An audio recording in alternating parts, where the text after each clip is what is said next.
how are you? I used some money here for my big purchase. Oh, okay. Got some good stuff. Oh, some DVDs. Jim had a list of people he wanted me to check for him. Can't wait for your sale. Well, hey, that's a good way to do it. Beat the sale, you know, and Oh, I know. get the things you are really looking for. I had a problem with the previously sent Thank you. an email 2 minutes ago. Check it everywhere.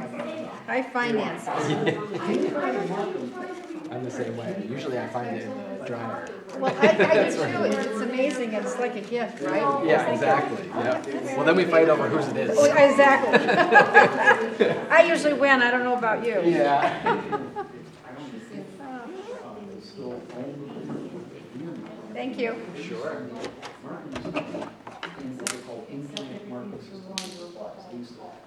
instance, remember those laser etched ICs?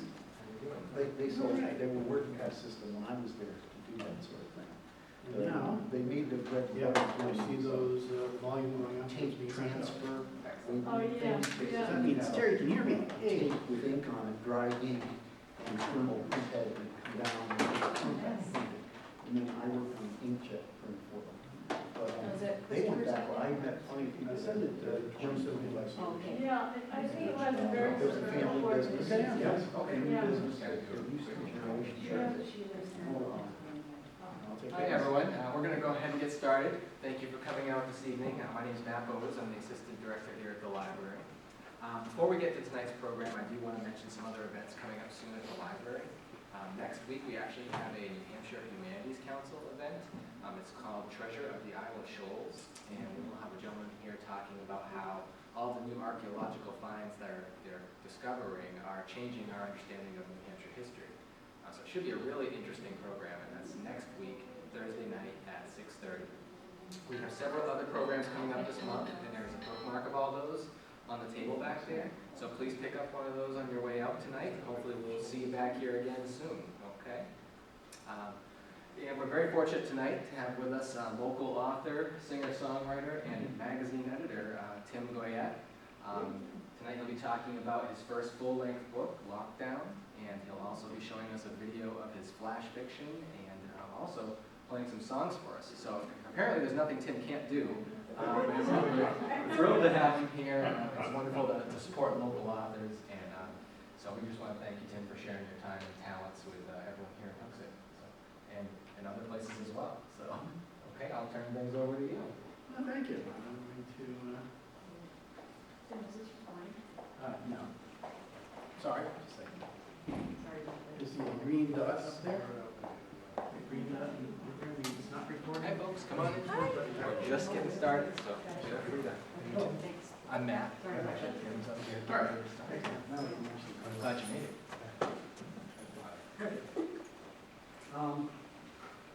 Almost everybody here. Okay. My name is I'm working Timothy O Goyette, which is a mouthful, and this I'm using kind of as the brand. So it goes on the books, goes on websites, and anything that I'm related to. So everybody looks up Timothy O Goyette, they get Timothy O Goyette. But quite frequently I'm asked about the O. And I'm not ashamed or embarrassed, so whenever anybody asks what the O stands for, I tell them that it's the first letter of my middle name. Yeah, you would think they would know that. It's a very common thing. Sorry? I'm Katie, it's Oliver. No, No. we'll get to guessing later. Oh, he said just as what your mother said when you were born. Oh. But most everybody calls me Tim. There's one guy who called me Timothy for a while, which was kind of neat. My children call me Dad, which I appreciate too. The thing that I don't appreciate so much is being called Timmy, because every time I hear Timmy, I always think, little Timmy's trapped in a well. But unfortunately, because when I was 5 or 6, I was a little undersized and really skinny, to a lot of my aunts and uncles, I'm little Timmy. Yeah, and you know, these are Go to family unions. These are dear, sweet little 5-foot-tall ladies that I love to pieces. And they'll walk up to me and say, "It's little Timmy." I say, "Yes, little Timmy here." I'm lucky though. I have an uncle named Arthur. Likes to be called Art, but his family name is Snooky or Snooks. Because when he was just born, some nurse said, "Oh, look at the little Snookums," or something like that, and it stuck. And he can't change it. You know? And in fact, I always call him by his first name, Art, because that's what he prefers to be called. But if I say Art, referring to him in a family union, nobody knows who I'm talking about. So, anyways, call me Tim. And there it is. Now it says that I'm a magazine editor, and the magazine editing thing is something called Quantum Muse, which is a web-zine. It's available on the internet that has been around since 1998. And that's like 10,000 years in internet age. The web-zine, each month we publish short stories in science fiction, fantasy, and horror. And each week we have a flash fiction piece, which is a short story which is less than 1,000 words. So very, very short. We also have a weekly discussion. Each month we feature a new artist on the website. This month, because it's October, we have our annual horror issue. And the artist of this month is Mother Nature. And we have a bunch of pictures of viruses and things like that. Besides being a webzine, which is fun to come and read the stuff that's posted there, behind the scenes we have an online writers group. So for those people who are interested in writing science fiction or fantasy, you can come there, have your work critiqued, so you can help develop better as a writer. And these cards are available for up here for anybody who would like to take one. Just a reference to the website. Now we are here, I put the mouse down, to talk about books. Actually, I have 2 books out. The first one came out last year. This is called Lockdown. It's a science fiction novel, far future, first contact, alien planet, military-ish, psychological, sociological science fiction novel. Crammed a whole lot in there. There's only a couple of things that you might consider comedic in here. And a little bit later I'm going to read a bit for you. So anyways, if you like science fiction, you like the far future stuff, the alien planets, this is here. And just like 2 months ago I came out with this, The Light, the Dark, and the Quick, which is a collection of short stories. The light stories are the funny ones. The dark stories are the serious, the serious stories. And the Quick are a collection of flash fiction, very, very short stories. It's all sci-fi. This one here, it's sci-fi fantasy, and there's like 2 things in there that aren't really. Yeah, so this is a mixture of just about everything. I have a few people to introduce tonight. First, the Julie. I wanted to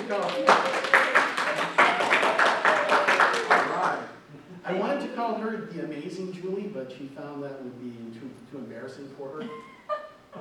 So you did anyway. So it's just the Julie. Because there's millions of Julies out in the world, but she is the Julie, at least to me. All right, we also have Dave Dixon here, who's a Hooksett Man of the Year.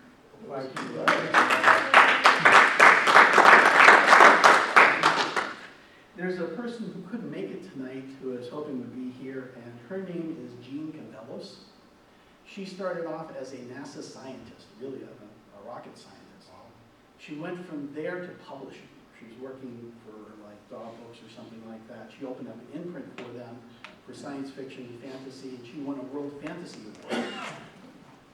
And then she got her Master's of Fine Arts in writing, and currently she's working at St. Anselm's College. And each year, and she's teaching writing there, each year during the summer, she runs a summer writing course called Odyssey, which is a college accredited course. but in this writing course, it's strictly for science fiction, fantasy, and horror. So if any of you know of someone who's interested in writing, would like to get the experience of a really intensive 6-week workout, they could sign up for one of these. Go ahead and take one later this evening if that's something you're interested in. Okay. The other thing, I am a member of the Church of Jesus Christ of Latter-day Saints in Mormon. And if anybody is ever interested or curious, there's a couple of cards up here that you can take to look at. There's a few other things we'll go into at the end. That's it. How many people here are from Hooksett? Okay, good. Do you remember the original Hooksett Kids Caboose? Anyone? No? You mean at The playground that we Yeah, got together as a yeah. community and built Yes. plastic wood and stuff. Okay. There were people who organized that, came up with the idea, put in hundreds of hours, developing the plan, running fundraisers, and really brought it all together and made it all work. Then there's people like me who just contributed occasionally to the fundraising effort and showed up for one day of work. So whose picture do you think shows up in the newspaper? Mine, along with Harry Grady. You remember the Hooksett Kids Caboose? We were actually working on the Dragon, which is no longer there because they changed it and put in all modern stuff, which wasn't as nice as us being able to design it ourselves. The other thing that I've got, this is from the Manchester Union Leader. I got my picture of the Manchester Union Leader one other time. Okay? You ready? Okay? Insane. Which one's you? I'm the one over here. And the one who doesn't have the sword in his hand. The sword which is flying in the background belongs to me. Yeah. So the guy on the other side is John Wilson. For a while, he had this as his desktop on his website. This was practice before tournament, so yeah, okay. Okay, so we get to the point now we finish that stuff. I'm going to do a song for you. Now this song is called Sunday School Glasses. Taken from a lyric in the song, and the Julie picked out that as the title. One of my friends from high school, after she graduated, she met this guy, fell in love, and got married. And that should have led to a happily ever after, but it didn't. Her problem, or the problem there, was that her husband was an alcoholic, and not a functional alcoholic. Marriage lasted for about 2 years, and then they were divorced. Since then, she's found a great guy, got remarried, and has her happily ever after. The guy, we don't know what happened to him. He kind of disappeared. But I felt sorry for him because he lost out on something that was truly important to him in his life. I picked up the wrong card. So he lost out on something that's truly important for him in his life because of his addiction. So, here we go.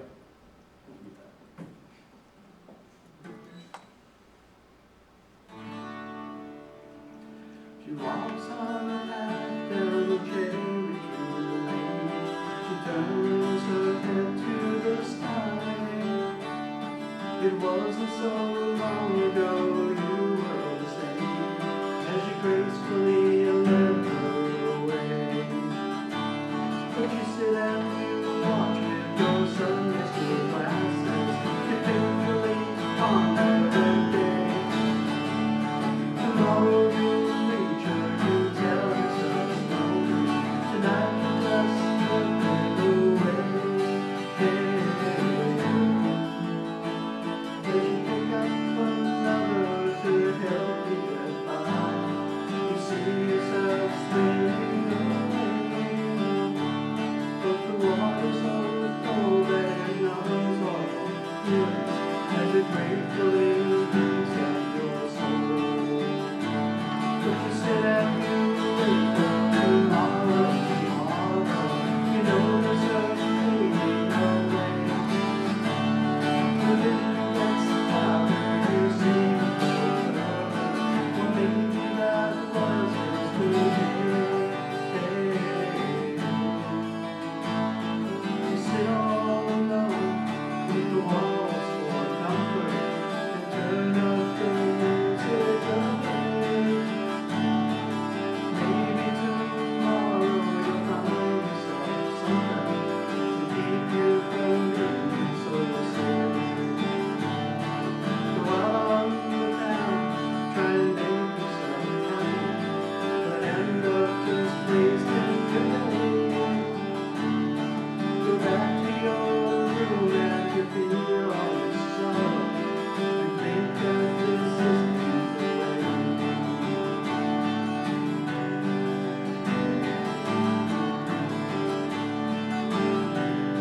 song later, which will actually be upbeat tempo, and you're going to sing along.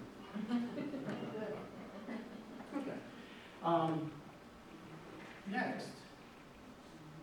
Oh, now we're going to read from Lockdown. This is the, anybody here an aspiring writer at all? Okay. I'll just tell you quickly. There is an author. Her name is Judith Guest. She wrote a book called Ordinary People, which was turned into a movie by Robert Redford. Has anybody heard of her, read the book, or seen the movie? Anyone at all? Okay, cool. She came with Rebecca Hill to Boston some number of years ago after putting on a writing training course, which they called a writing intensive. It was Friday, Saturday, Sunday, and Monday, and I went to that. I was a little concerned about going to it because these are literary type people, and I write science fiction and fantasy. And I've met a number of people who view science fiction fantasy as escapist trash, only suitable for those who lack the intelligence to appreciate good literature. And we're talking about science fiction here, you know, we have Kurt Vonnegut and many great people. I mean, it's not like we're talking about romance, which we all know is escapist trash, only suitable for those who lack the imagination to appreciate good science fiction. So anyway, Judith Guest, she told me something, I'm going to paraphrase it, but this is pretty close to what she said. It was, I can't believe I'm recommending Hemingway. I don't believe that would ever come up, I'd ever say this in my life. But so she recommended to me Ernest Hemingway, specifically the short story, The Short Unhappy Life of Francis Mancomer, or maybe The Short Happy Life of Francis Mancomer. Anyways, I took it out of this library because they have a collection of short stories from Ernest Hemingway. And the reason she recommended it is a wonderful example of starting off in the middle of a story, and then, you know, not starting at the beginning and going through everything, but dropped into the middle and then going forward from there without having to do a flashback to catch up on what was going before.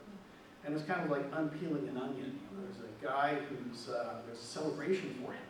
You know, might be, he should be excited or something, but he's depressed and his wife is very dismissive of him. And as the story progresses, you learn more and more about what actually happened. And I'll leave that to your imagination. So I use some of those techniques here in the beginning of the story, so I'm going to read the first couple of pages. The other technique I've used here, and I've heard it referred to, or was introduced to me as the rule of threes, where you present something as an author 3 times, but you don't explain it until you get to it on the 3rd try. The example was given to me as a guy gets up in the morning and he pulls his toothbrush out of the toothbrush holder, pauses for a moment, and sees that when he takes his toothbrush out, the toothbrush holder is empty. And then he starts brushing his teeth and he looks down, he sees the toothbrush holder empty again. And then the 3rd time when he goes to put his toothbrush away, just before he drops it in there, he realizes that it is that it's empty. And so then he remembers that his wife passed away, you know, 2 weeks ago, and you finally threw away your toothbrush yesterday. So the poignancy of the moment becomes more realized by having those introductory pieces. And I use that in here too, so you can see if you can catch it.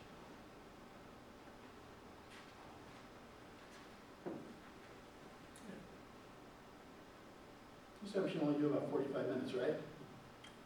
Oh, by the way, that's Matt in the back. He's the guy who's in charge from the library. Hi, everyone. Actually, considering the time, I'm going to skip ahead. In this, we are introduced to Samuel Rocha as the hero of the story. He's waiting in line at a homeless shelter on this very, very cold planet. And an old woman had fallen down the stairs and is semi-conscious. And no one's getting out of line to help her, because if they do, they might not be able to get in.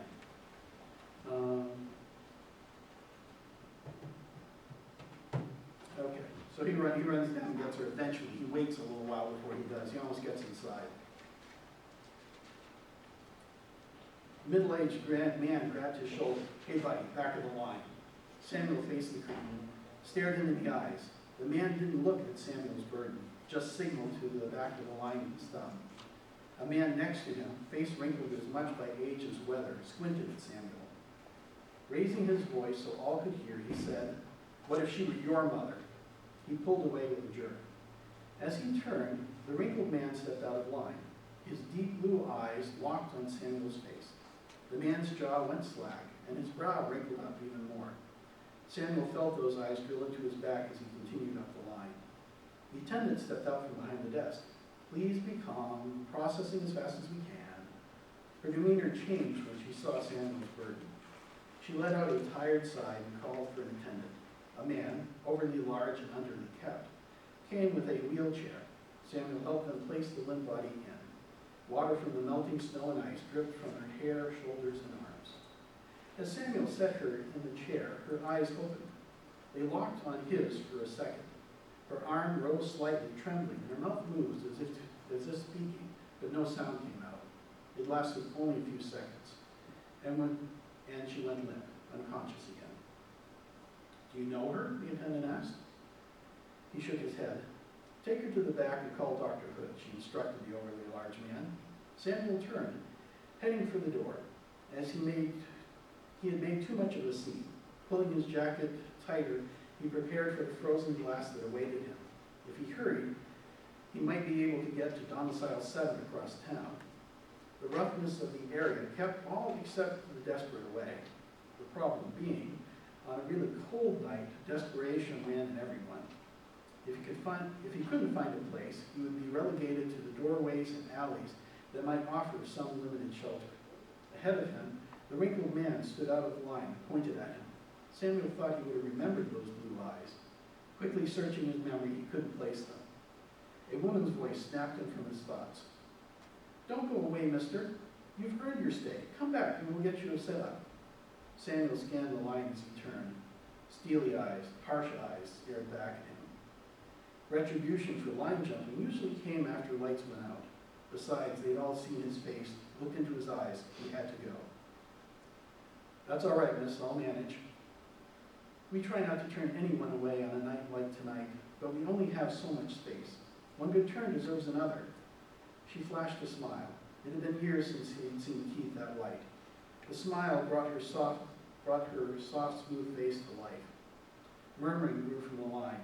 He waited, lost in the smile. Her plain looks didn't distinguish her, but a kindness flowed through her smile. He didn't know what he felt, but it hurt. "It's him," an old voice shouted. "I was on darn it. That's him, I tell you." Broken from his trance, Samuel spun around.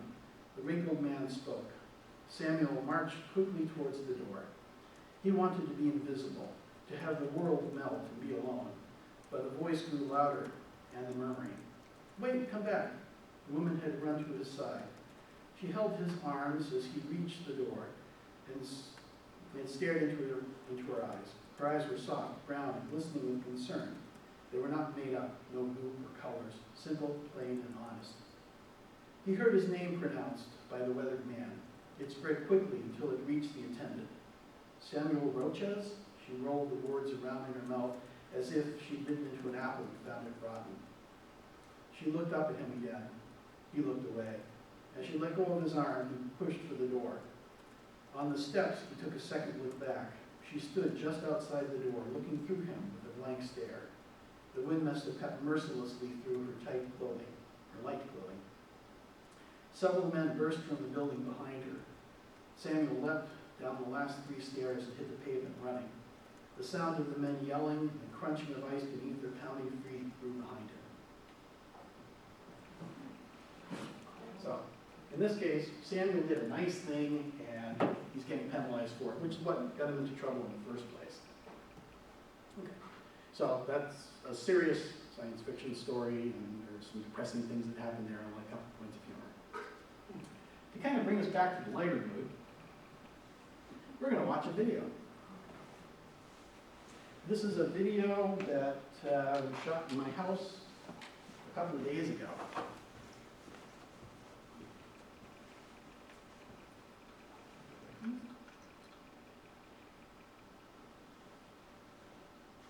And it's based on one of my very short stories.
This is your third and final chance to pass the potions test.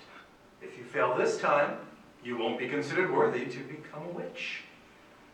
I've done everything correctly. This is the frog's potion, isn't it? Oh, yes, yes. Anyone who drinks even a little bit of it will turn into a frog. Very well. Drink some.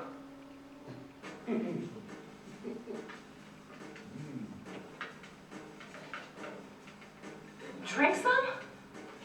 You don't expect me to test it for you, do you?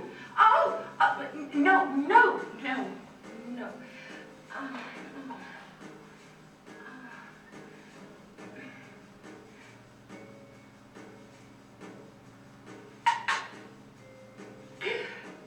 Oh, oh.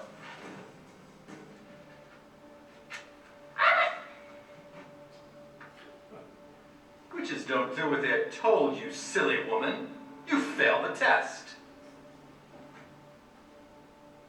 Well, technically, if you can find a way to transform yourself back, you can have one more try.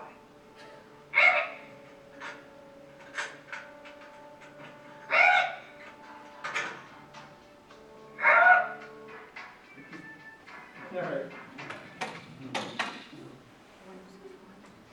Here ends the video performance for today. All right. Would you care to stand? Now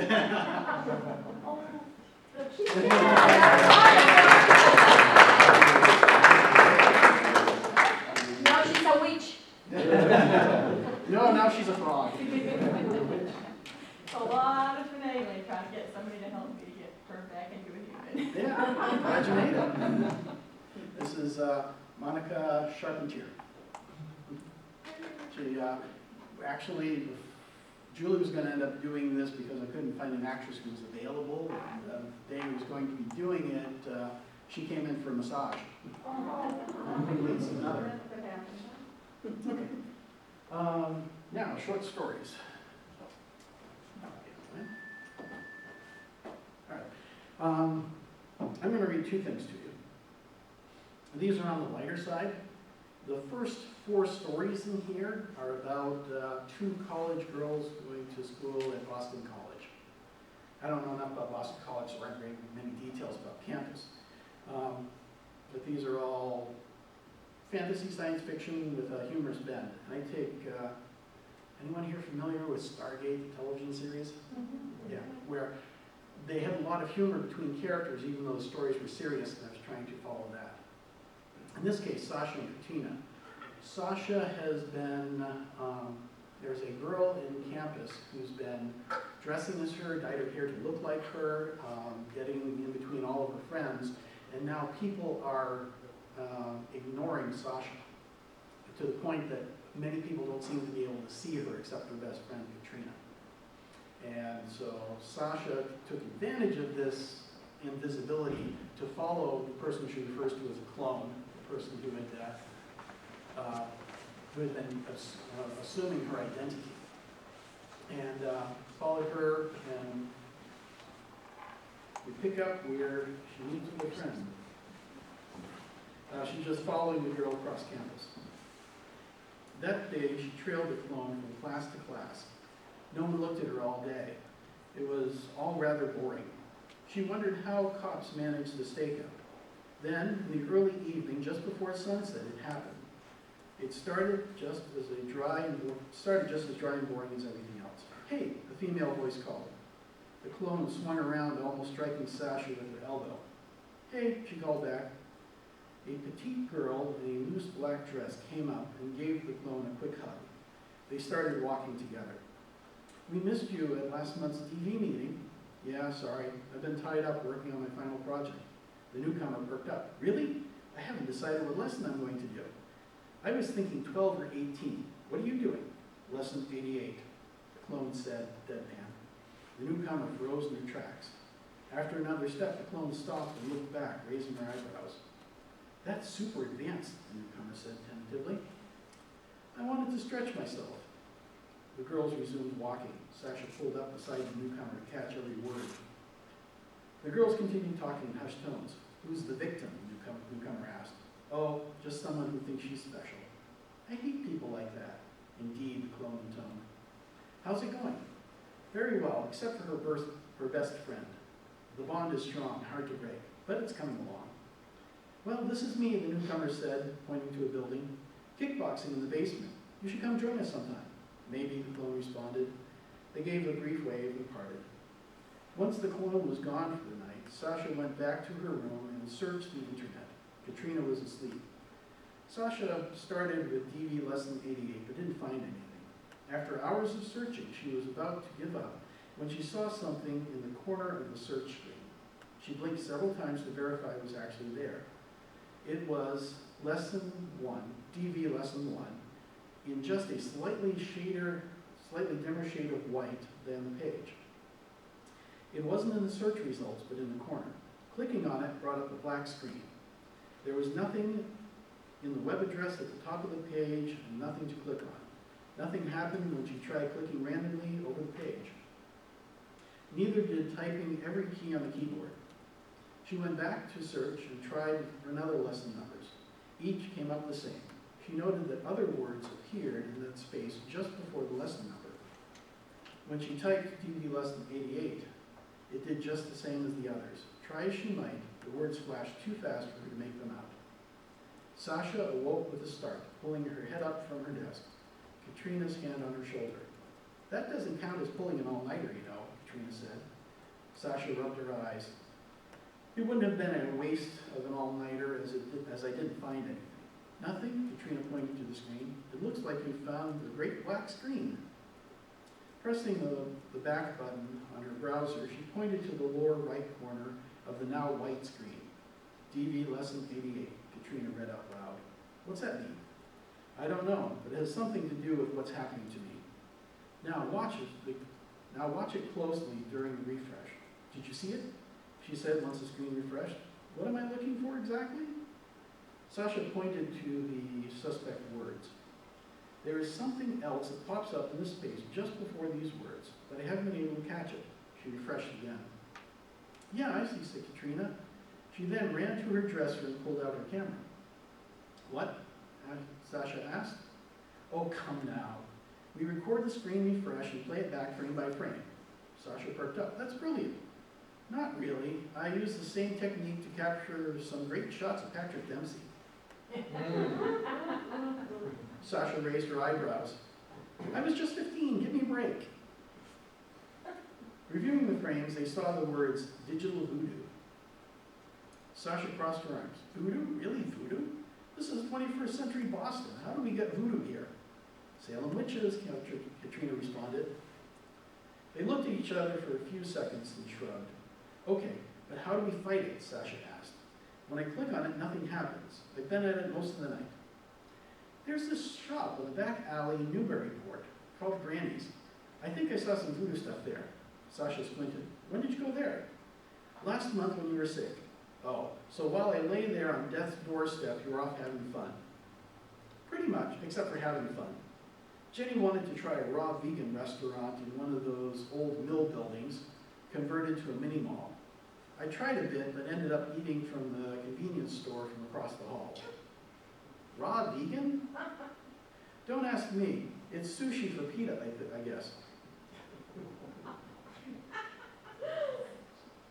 Sasha sighed. What about the voodoo shop?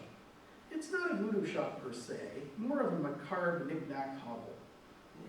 You'll see when we get there. They arrived at the alley a few hours later. On either side were the backs of shops. On the street-facing sides were bright and inviting windows and displays.